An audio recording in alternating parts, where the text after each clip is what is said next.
Hoy día yo quiero compartir un mensaje de la palabra y bueno, lo he titulado así, ¿qué es la vida cristiana? Y para poder entender un poco lo que es la vida cristiana, voy a comenzar diciendo qué cosa no es la vida cristiana. Y para empezar, porque muchas personas se acercan a la iglesia o incluso en esta iglesia o en cualquier otra iglesia, y por lo general se encuentran con un conjunto de reglas y de normas. Bueno, quiero decirles que la vida cristiana tiene reglas y tiene normas, pero no es un conjunto de reglas y tampoco es un conjunto de normas. Por desgracia, muchos han visto en la vida cristiana un cristianismo que te dice, tienes que hacer esto, tienes que hacer esto otro, tienes que vestirte así, tienes que hacer así.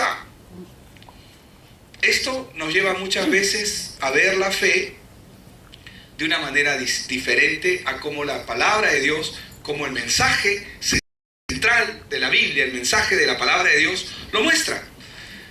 Y podemos resumirlo como una ecuación matemática. Cuando nosotros comenzamos a ver la fe de una manera diferente a cómo Dios la muestra. Nuestro evangelio, o el evangelio de Jesucristo, consiste en una gracia salvadora que viene solamente a través de Jesucristo. Pero si nosotros escuchamos, sí, Jesús es el Salvador, pero tienes que hacer esto, tienes que hacer lo bueno, y tienes que dejar de hacer las cosas malas. ¿Cuántos saben que hacer lo malo es malo? ¿Cuántos saben que el ladrón sabe que robar está mal, pero sigue robando? Entonces no se trata de un conjunto de reglas, tampoco se trata de un conjunto de normas. La mayoría de la gente ya tiene suficientes problemas y además ahora deben preocuparse, además de sus problemas, de seguir ciertos reglamentos y ciertos lineamientos.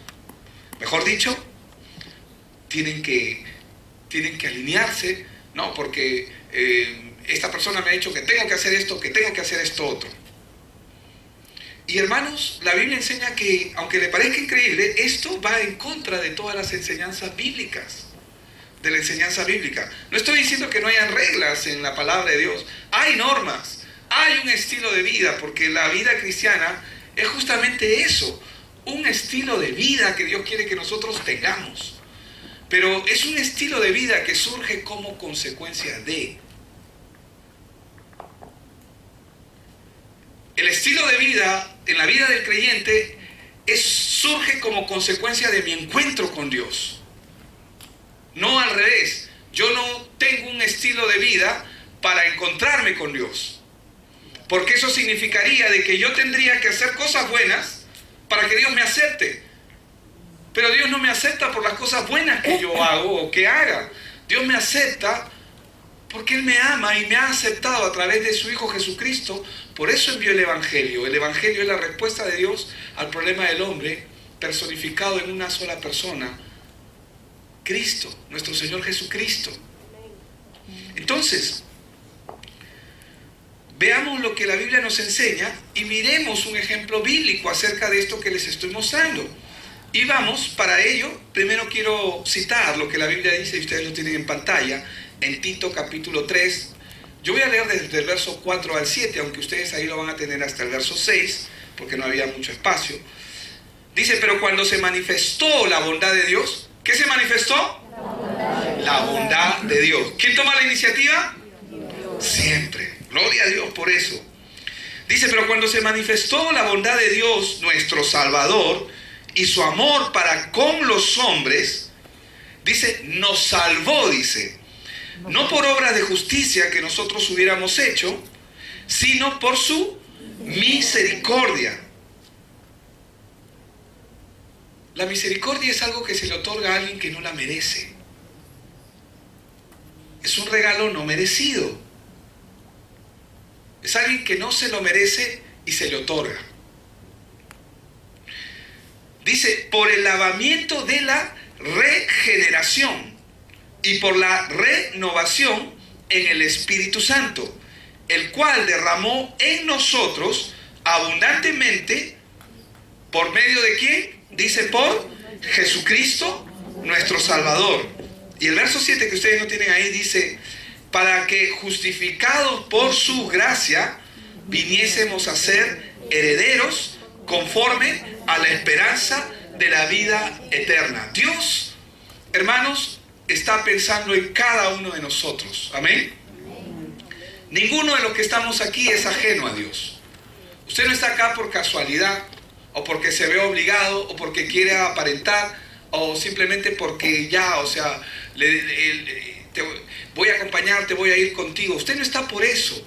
Usted está acá porque Dios quiere, y Dios quiere, que usted pueda escuchar bien este mensaje y entender la palabra de Dios en su corazón, y que su vida verdaderamente pueda ser transformada. El plan de Dios es ese. Amén. Así que vamos a abrir nuestros oídos y nuestros ojos espirituales para ver y oír lo que Dios quiere decirnos. Entonces, cuando una persona acepta la obra salvadora de Jesucristo por gracia, recibe una vida nueva.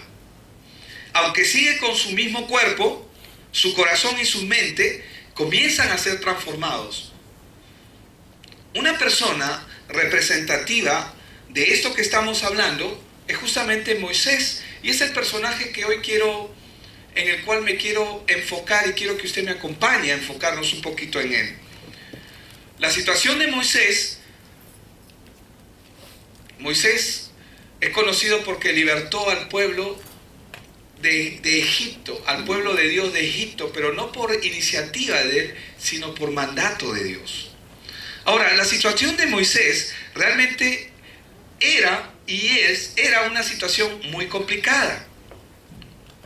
Él era, en primer lugar, hebreo, él no era egipcio, pero estaba viviendo en el palacio del faraón. Si bien es cierto, dentro de su vida vemos que un acontecimiento en el que él tuvo que matar a un egipcio. Eso significa que era una persona imperfecta. Qué bueno, ¿verdad?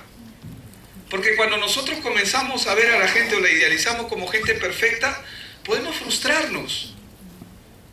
Porque nos damos cuenta de que podemos decepcionarnos de esa persona, y posiblemente ocurre muchas veces, sobre todo en las relaciones, ¿verdad? Yo no te conocí y no sabía que eras así. Al principio te bañabas, ahora ya no te bañas. Pero eso no pasa aquí, amén. Disculpe que haya hecho ese comentario. Entonces, podemos decepcionarnos en el camino. Y vamos a hacer fácilmente, posiblemente nos vamos a decepcionar, porque tendemos a idealizar a la gente. Y yo quiero que usted vea que cuando Dios mira a una persona, escoge una persona, no le escoge porque sea bueno, porque tenga cierto nivel de inteligencia o nivel académico, o logros, o éxito, o porque sea buena gente. No. Dios escoge gente imperfecta. Y yo digo amén. Dios escoge gente imperfecta. ¿Qué significa eso? Que Dios escoge gente común y silvestre. ¿Qué significa eso? Significa que todos los que estamos acá somos susceptibles de errores. Bueno, si quiero ser más claro, la Biblia dice que nuestra tendencia es hacia el pecado. Así es la naturaleza del hombre.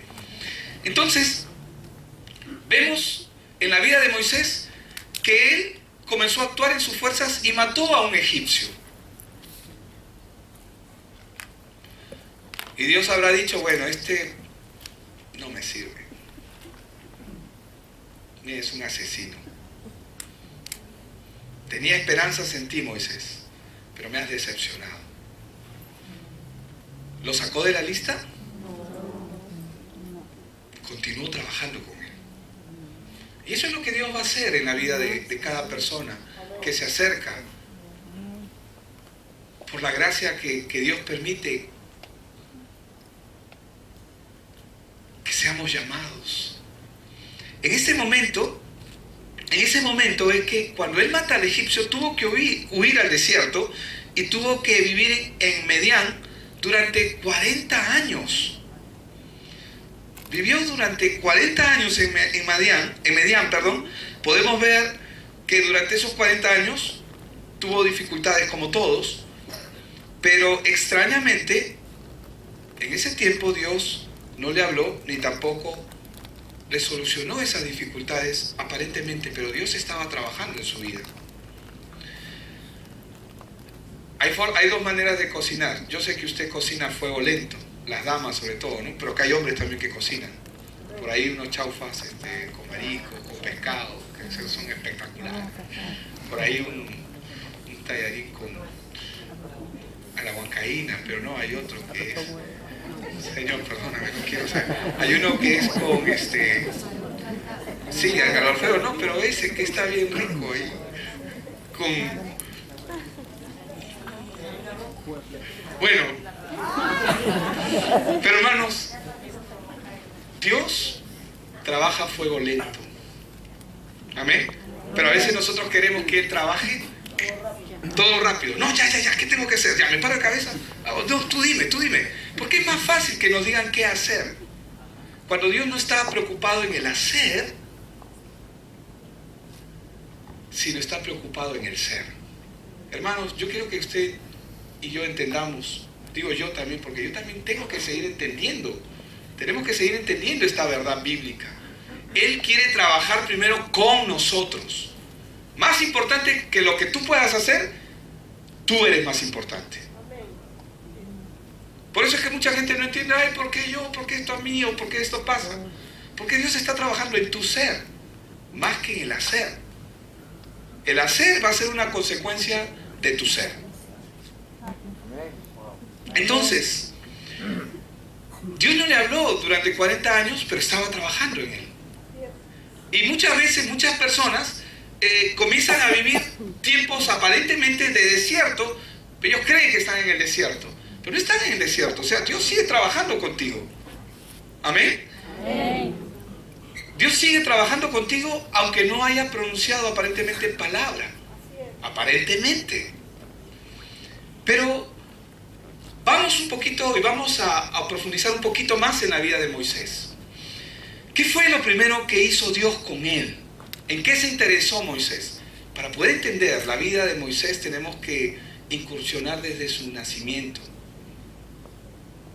Todos sabemos que él fue salvado de las aguas, así lo dice su nombre. Podemos ver que Dios hizo que Moisés experimentase primero el Evangelio. A ver un ratito, pastor, ¿cómo es eso? Sí, Dios primero estuvo interesado en que Moisés experimentase el Evangelio. ¿Qué es el Evangelio? El Evangelio es la respuesta de Dios a un problema que tiene el ser humano, el hombre. Es la respuesta de Dios a la humanidad, la respuesta de Dios al mundo. El Evangelio se resume en Jesucristo. ¿Bien? Pero Dios tenía que hacer primero que Moisés experimentara lo que es el Evangelio. ¿Cómo lo hizo? Vamos a leer Éxodo 2 del 1 al 10. Quizás yo voy a leer hasta el 24, pero la palabra que Dios le dio a Moisés, él la estuvo escuchando durante toda su vida en su cabeza.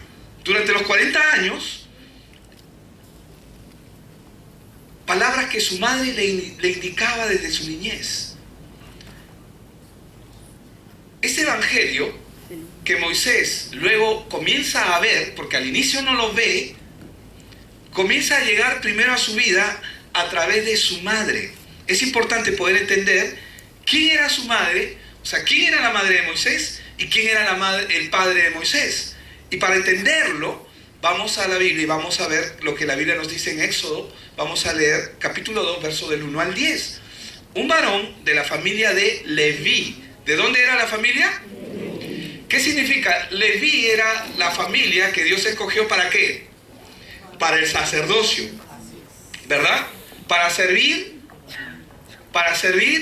al templo, para servir a Dios. Es la familia que Dios había escogido. Y la Biblia nos enseña que un varón de la familia de Leví fue y tomó por mujer a una hija ¿de quién? Que era de la misma familia. ¿Cuál era su función? Servir. Esa es la función que aprendemos más adelante acerca de lo que la familia, lo que Dios hace con la tribu de los levitas. No menciona los nombres, pero el hecho de que mencione de que era de la familia de Leví nos dice mucho.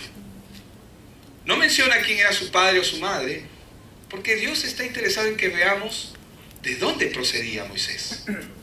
Amén. Quiero que vea de dónde procede él, por qué tiene el llamado que él tiene y por qué Dios lo está llamando a hacer lo que lo está llamando a hacer. La que concibió y dio a luz un hijo y viéndole que era hermoso, bueno, qué madre no ve que su hijo es hermoso, ¿verdad? Le tuvo escondido 3 meses. Pero no pudiendo ocultarle más tiempo, tomó una arquilla de juncos y la calafateó con asfalto y brea y colocó en ella al niño y lo puso en un carrizal a la orilla del río. Y una hermana suya se puso de lejos para ver lo que le acontecería, ¿no? Estaba cuidando, chequeando de lejos. Y la hija de Faraón descendió a lavarse al río, y paseándose sus doncellas por la ribera del río, vio ella la arquilla en el carrizal y envió una criada suya a que la tomase. Y cuando la abrió, vio al niño. Y he aquí que el niño lloraba, y teniendo compasión de él, dijo: de los niños de los hebreos es este. Entonces su hermana dijo a la hija del Faraón: ¿iré a llamarte una nodriza de las hebreas para que te críe este niño? Y la hija del Faraón respondió: ve, ve. Entonces fue la doncella y llamó a la madre del niño. Qué tremendo, ¿no? Su misma madre fue la que lo crió. Y encima le pagaban por criar a su hijo. Y encima en un palacio. A la cual dijo la hija del Faraón: lleva a este niño y críamelo, y yo lo pagaré. Y la mujer tomó al niño y lo crió. Feliz ella estaba criando a su hijo. Pero ¿de dónde era ella? De Leví. Amén. Y cuando el niño creció, ella lo trajo a la hija de Faraón, la cual lo prohijó y le puso por nombre Moisés, diciendo: porque de las aguas lo saqué. Espectacular. Entonces, ¿qué es lo que nosotros podemos ver en esta primera parte? Podemos ver que Moisés fue criado por su madre. Pero ¿qué tenía esta mujer? ¿Qué tenía su padre? Tenían la palabra de Dios. ¿Qué palabra? El Evangelio. ¿Cuál? El problema de la humanidad, que comienza en Génesis 3. ¿Cuál es el problema de la humanidad? El pecado. Por causa del pecado el hombre está separado de Dios. Pero ellos le comenzaron a depositar la palabra. Yo no sé si lo entendía o no lo entendía, pero lo que hacía era depositar la palabra en el corazón de este niño. ¿Me dejo entender? Porque, hermanos, toda semilla que se siembra a su debido tiempo, ¿qué pasará? Dará su fruto, ¿verdad? Crecerá. Cuando viene el momento apropiado que esa palabra tenga que crecer en el corazón del hombre, ¿qué ocurrirá? Crecerá. Dará su fruto y nadie podrá impedirlo. Amén. Amén. Entonces Moisés tenía esa palabra en su corazón. Él sabía en su corazón, conocía el problema de la humanidad, conocía, eso estaba en su corazón.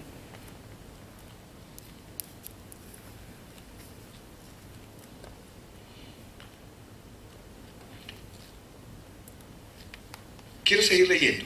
Vamos a leer del 11 al 24. En aquellos días sucedió que, crecido ya Moisés, salió a sus hermanos y los vio en sus duras tareas, dice. Y observó, dice, a un egipcio que golpeaba a uno de los hebreos, sus hermanos. Porque él sabía que él era hebreo. Fue criado por su mamá y conocía a su familia.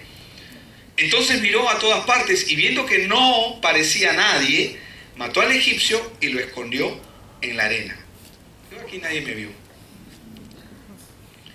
Al día siguiente salió y vio a 2 hebreos que reñían. Entonces dijo al que maltrataba al otro: ¿por qué golpeas a tu prójimo?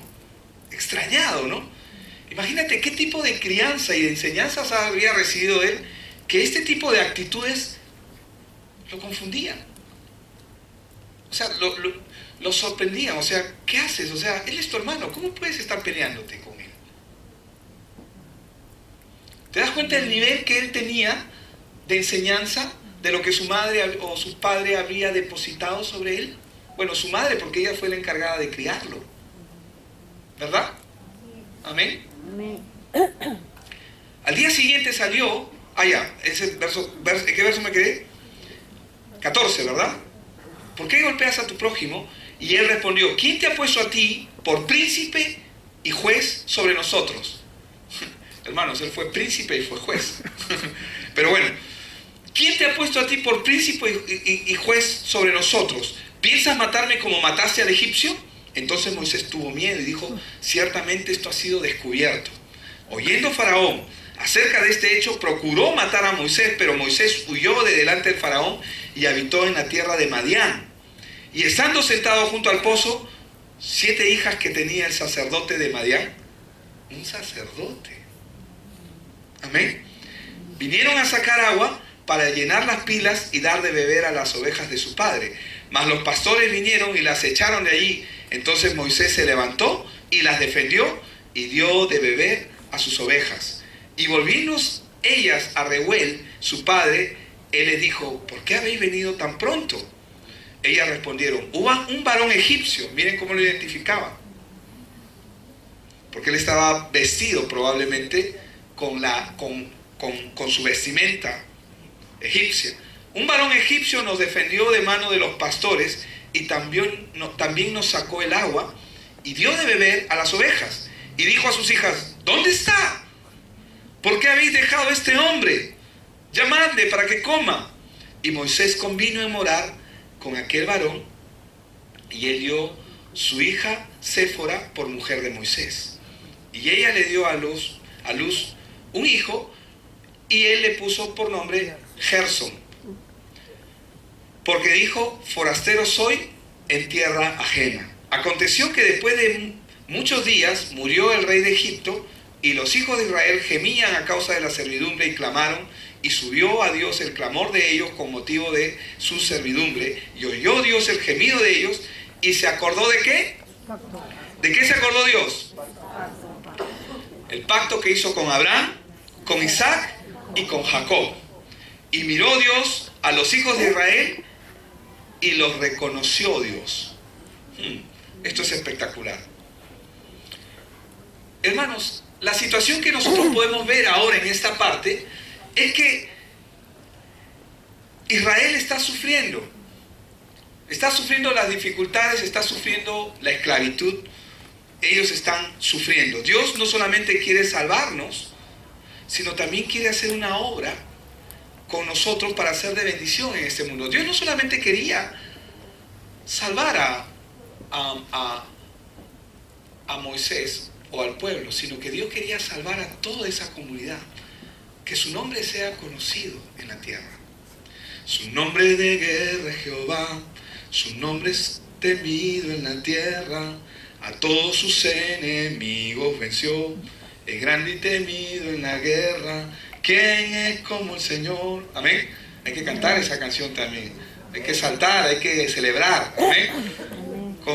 No hay nadie como Él. Entonces, ¿qué es lo que está pasando acá? Dios está mirando a su pueblo afligido, pero hermanos, cada vez que Dios quiere hacer una obra, Él no solamente quiere bendecir a su pueblo. Porque la promesa que Él le da a Abraham es que en ti serán benditas, ¿quiénes? Todas las naciones. A veces pensamos que eso solamente se cumple en Jesucristo y en la descendencia que Él levanta. Aunque en cierta forma es así, pero eso Dios quería que todas las naciones vieran y anhelaran el Dios que Israel tenía. Por eso es que Él da a conocer su nombre. Amén. Entonces, vamos a Éxodo capítulo 3, vamos a leer del 1 al 10. Apacentando Moisés las ovejas de Jetro, su suegro, sacerdote de Madián, llevó las ovejas a través del desierto y llegó hasta Horeb, monte de Dios. Y se le apareció el ángel de Jehová en una llama de fuego en medio de la zarza, y él miró y vio que la zarza ardía en fuego y la zarza no se consumía. Entonces Moisés dijo: iré yo ahora y veré esta grande visión. ¿Por qué causa la zarza no se quema? Viendo Jehová que él iba a ver, lo llamó Dios de en medio de la zarza y dijo: Moisés, Moisés. Y él respondió: heme aquí. Y dijo: no te acerques, quita tu calzado de tus pies, porque el lugar en que tú estás, tierra santa es. Y dijo: yo soy el Dios de tu padre, Dios de Abraham, Dios de Isaac y Dios de Jacob. Chiquitín, vamos a esperar a que... Ya quiere predicar. Ya, amén. Ok, continuamos. Amén. Entonces, yo soy Dios de Abraham, Dios de Isaac y Dios de Jacob. Entonces Moisés cubrió su rostro porque tuvo miedo de mirar a Dios. Moisés tuvo miedo de mirar a Dios, pero hermanos, él ya tenía una expectativa con todo. Dijo luego Jehová: bien, dice, he visto la aflicción de mi pueblo que está en Egipto y he oído su clamor a causa de sus exactores, pues he conocido sus angustias y he descendido para librarlos de mano de los egipcios y sacarlos de aquella tierra a una tierra buena y ancha, a tierra que fluye leche y miel, a los lugares del cananeo, del eteo, del amorreo, del fereceo, del heveo y del jebuseo. El clamor pues de los hijos de Israel ha venido delante de mí, y también he visto la opresión con que los egipcios los oprimen. Ven por tanto ahora y te enviaré a Faraón para que saques de Egipto a mi pueblo, los hijos de Israel. Entonces, ¿qué es lo que nosotros podemos ver aquí? ¿Cuál es la situación? Primero, que Moisés fue instruido por sus padres, descendientes de Leví, de la tribu de Leví, ¿no? Como lo hemos visto al inicio. Pero ¿en qué fue instruido él? En la palabra de Dios, en el Evangelio. Él recibe la palabra. Pero vemos luego que Dios ve la aflicción de su pueblo y se acuerda del pacto con Dios. Que el pacto que Él tiene con su pueblo. Se acordó, porque Él es un Dios generacional. Amén. Dios de Abraham, Dios de Jacob y Dios de Isaac. Perdón, Dios de Isaac y Dios de Jacob. Lo dije un poquito mal. Y ve cómo está la situación con su pueblo y Él escucha el clamor. Pareciera que todo está orquestado por Dios, es decir, que todo está perfectamente sincronizado, porque Dios va a usar a Moisés, va a usarlo para esta gran comisión. La gran palabra que Dios le dice a él es, que le dio en aquel momento: ve a hacer el sacrificio.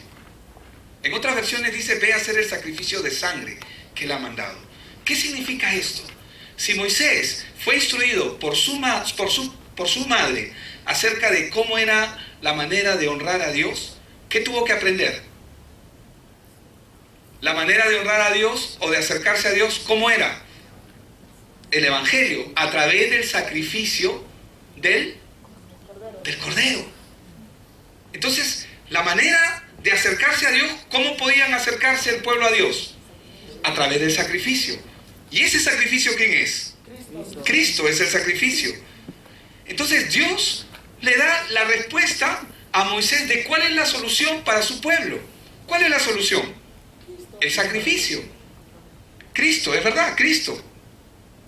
Y la solución a los grandes problemas y dificultades que ellos están viviendo. Vamos a leerlo. Éxodo 3:18. Y oirán tu voz e irás tú a los ancianos de Israel, al rey de Egipto, y le diréis: Jehová, el Dios de los hebreos, nos ha encontrado. Qué interesante, ¿no? Nos ha encontrado, nos ha salido al encuentro, ¿verdad? Por tanto, nosotros iremos ahora camino de 3 días por el desierto. ¿Para qué? Para que ofrezcamos sacrificios a Jehová, nuestro Dios. La manera en que Dios va a responder el clamor que este pueblo está viviendo es a través del sacrificio. Hermanos, ellos no entendían, porque para ellos no entendían que el sacrificio representaba a Cristo. Posiblemente Moisés lo pudo entender, pero lo que nosotros podemos ver en este texto es que Dios, para obrar en la vida de una persona, de un pueblo, de una nación, sea grande, sea pequeño, la única forma de obrar es a través del sacrificio. Antes que Dios hiciera todas las proezas que hizo con ellos, que ya las conocemos, ¿verdad? Antes que abriera el mar muerto, antes que venciera, antes que después de las 10 plagas que representaban a cada uno de los dioses paganos que estaban en Egipto, y a cada uno de ellos los derribó. Antes que ocurriese todo eso, ¿qué tenía que hacer el pueblo primero? Ir al sacrificio. ¿Por qué? Porque el sacrificio, ¿a quién representa? A Cristo. La manera de acercarse a Dios es a través del sacrificio. Entonces, Él le comisionó a Moisés la manera como ellos tenían que hacer. ¿Y Dios iba a obrar o no iba a obrar? Estaba obrando ya en el camino. Dios ya estaba obrando en el camino. Pero les está enseñando la forma. La manera en que Dios va a actuar en tu vida es a través de Cristo. No hay otra forma. No hay otra manera de acercarse a Él. Exacto, no es nuestra forma.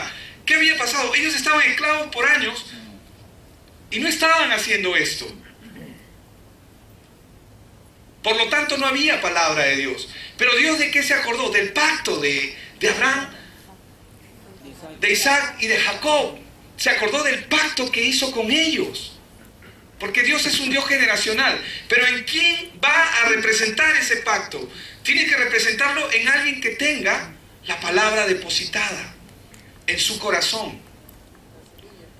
La semilla. Porque el pueblo ya estaba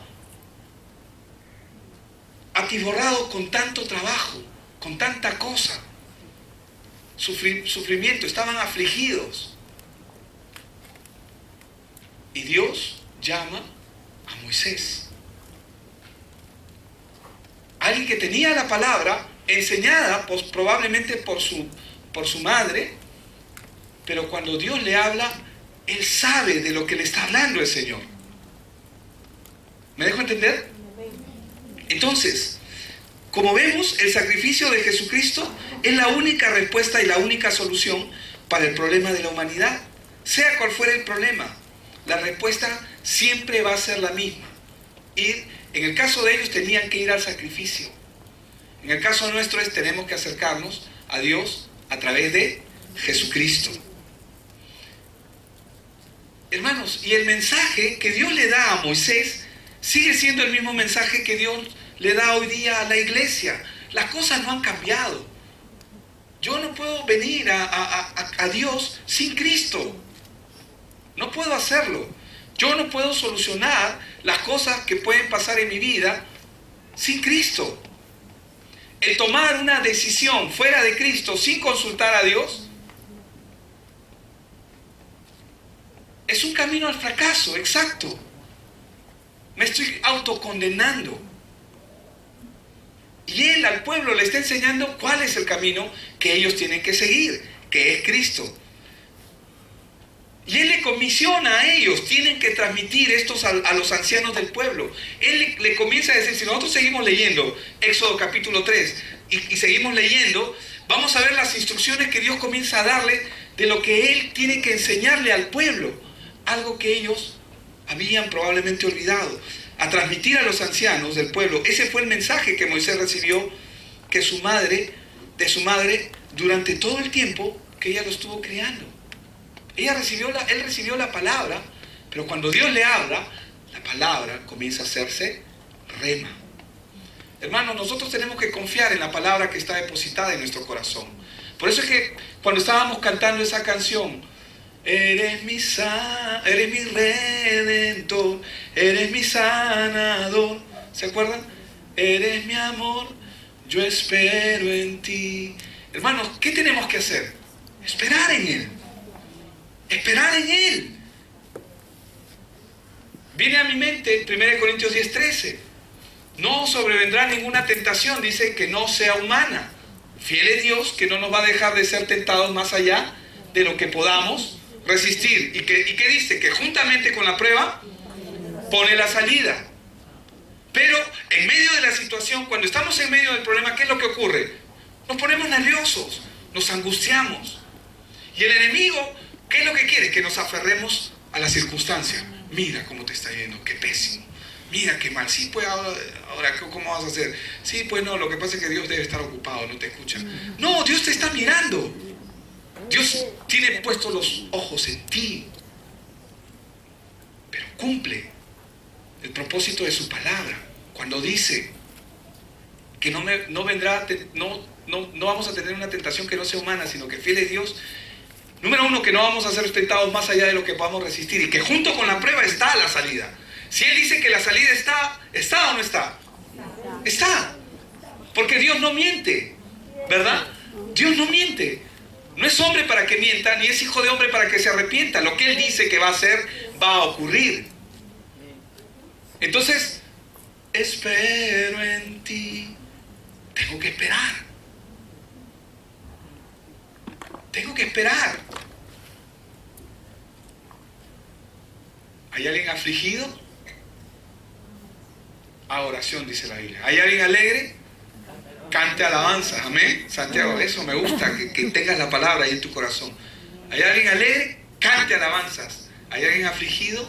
A oración. Pero no te quedes quieto. No estoy diciendo que te angusties en el problema. Obviamente tienes que rechazarlo, pero tampoco la palabra te dice quédate quieto. Haz algo. Clama a mí, dice el Señor en su palabra, en Jeremías 33:3. Levanta voz. Señor Jesús, tú eres mi Salvador. Amén. Jesús, no importa, hermano, que parezcas loco. Señor, si tú clamas, Él va a responder. Él ya respondió, pero Él espera en Él. O no creemos que lo que Él tiene mejor es que lo que Él tiene para nosotros es mejor de lo que nosotros podemos creer o pensar o imaginar. Lo que Él tiene es mejor, es superior. ¿Cómo lo sé? Porque mis pensamientos no son vuestros pensamientos no son mis pensamientos. Porque mis caminos no son tus caminos. Porque mis caminos no son como tus caminos. Él tiene todo planeado para nosotros. Entonces, tenemos que transmitir esto. Luego le dijo, tienes que hablar a Faraón. ¿Por qué? Porque el interés de Dios no es solamente su pueblo, libertarlos. Hermanos, cuando Dios saca al pueblo de Egipto, todo el mundo de la época tenía miedo que Israel se acerque a ellos. Todos hablaban que grande es el Dios de Israel. Hay que tener cuidado, con ellos no hay que meternos. Tenían miedo. Pero no solamente tenían miedo, sino comenzaron a ver las obras de Dios. Pero ¿cuál era el propósito? En ti bendeciré a todas las familias de la tierra. En ti serán benditas todas las naciones. Dios quería bendecir a todos. Porque ¿cuál era la idea de ver un Dios tan poderoso? Oye, ¿qué Dios tan grande tienes tú? ¿Puedes compartirme de tu Dios? Porque tengo problemas. Ese es el plan. Siempre ha sido el plan. Como dice 1 Pedro 2:9, ¿verdad? Para anunciar, bueno, somos nación santa, pueblo escogido, ¿lo tienen ahí?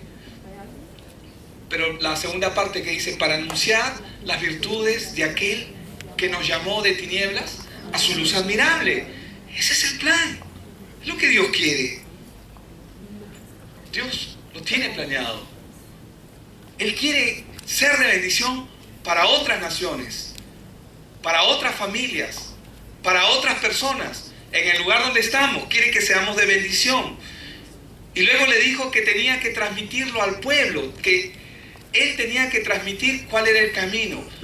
No solamente le dice a los ancianos, tienen que hacer esto, tenemos que ir a hacer sacrificio a nuestro Dios. En otras palabras, la manera de acercarse a Dios es a través de Jesucristo. Ese es el mensaje que tiene que estar claro en nuestros corazones. Cuando Moisés se ciñó al plan de Dios, su futuro fue garantizado, aunque no necesariamente tenía lo que él creía que debía de tener. Tuvo lo que Dios tenía planeado para él, que es mucho mejor de lo que él podía planificar para su propia vida.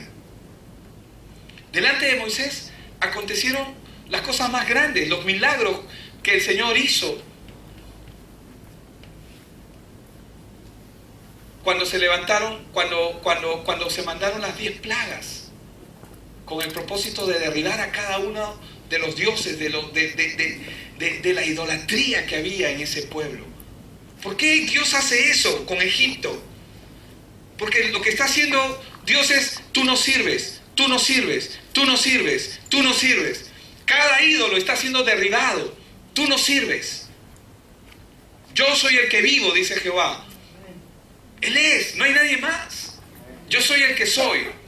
Y él lo que estaba haciendo fue visible no solamente al pueblo de Egipto, fue visible a todas las naciones, porque Egipto como nación, como centro mundial de la época, no solamente vendía la cultura, sino vendía a sus dioses también.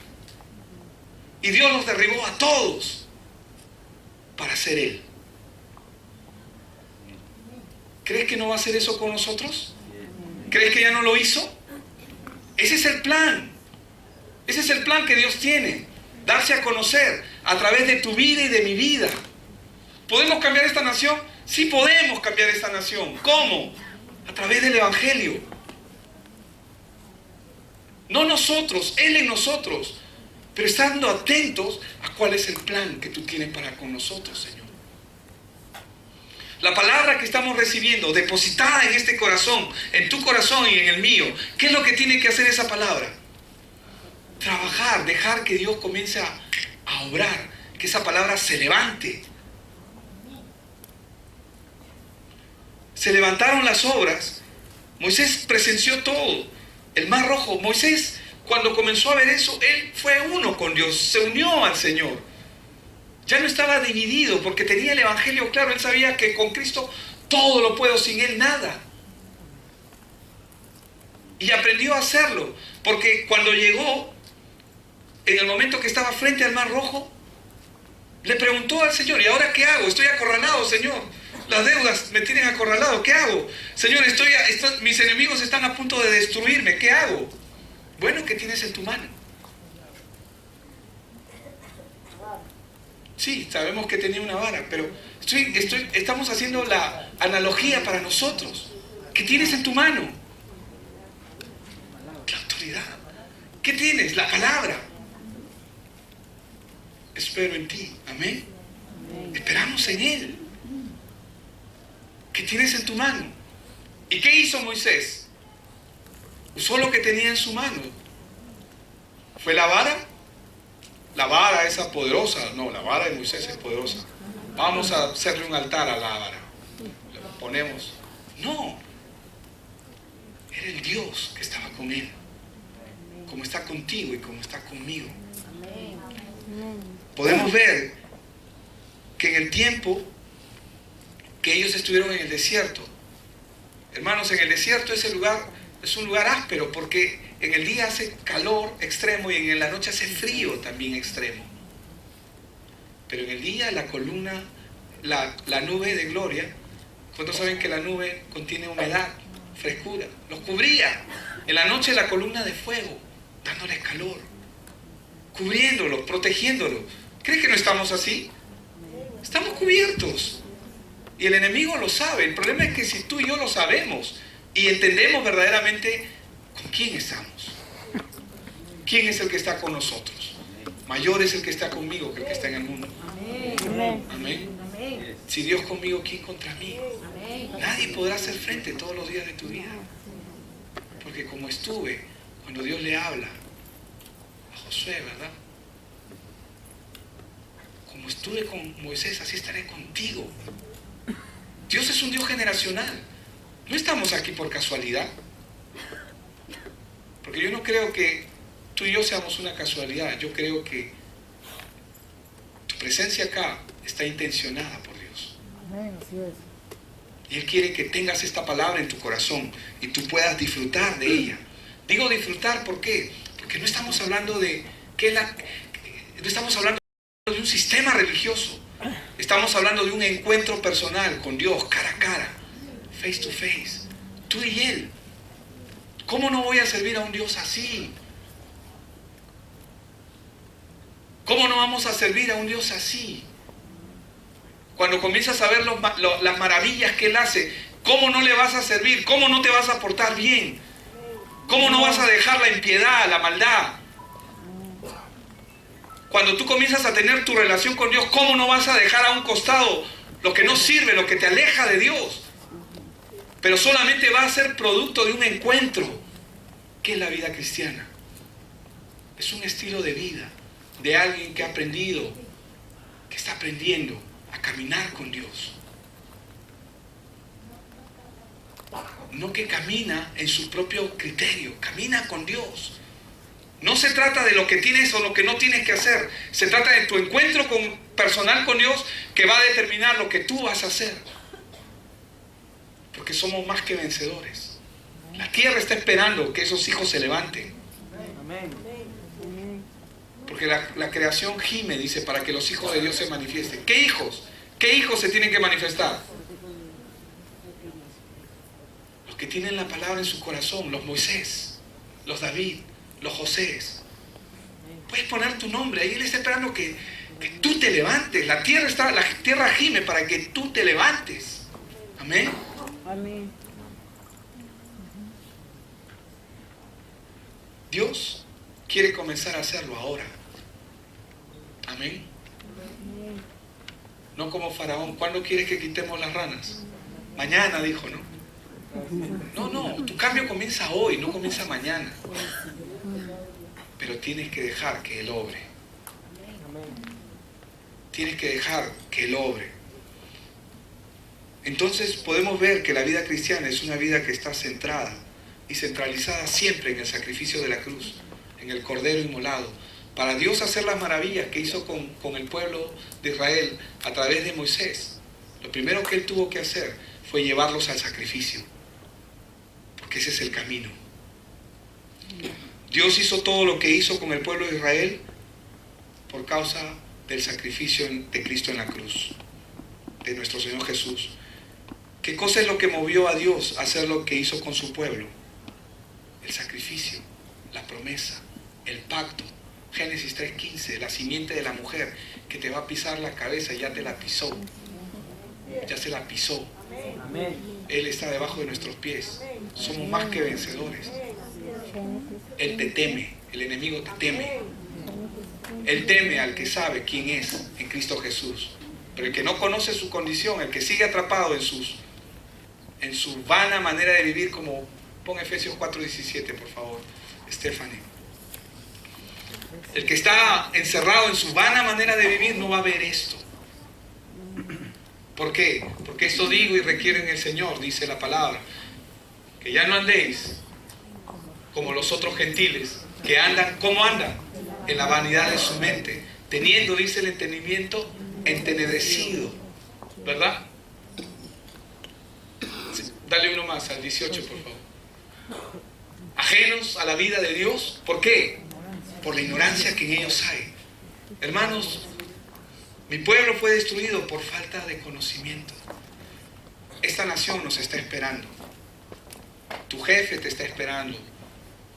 Sí, tu centro laboral te está esperando, tus compañeros en la universidad. Todo lugar que pisa nuestro pie, hermanos, está esperando por este evangelio precioso. Amén. Amén.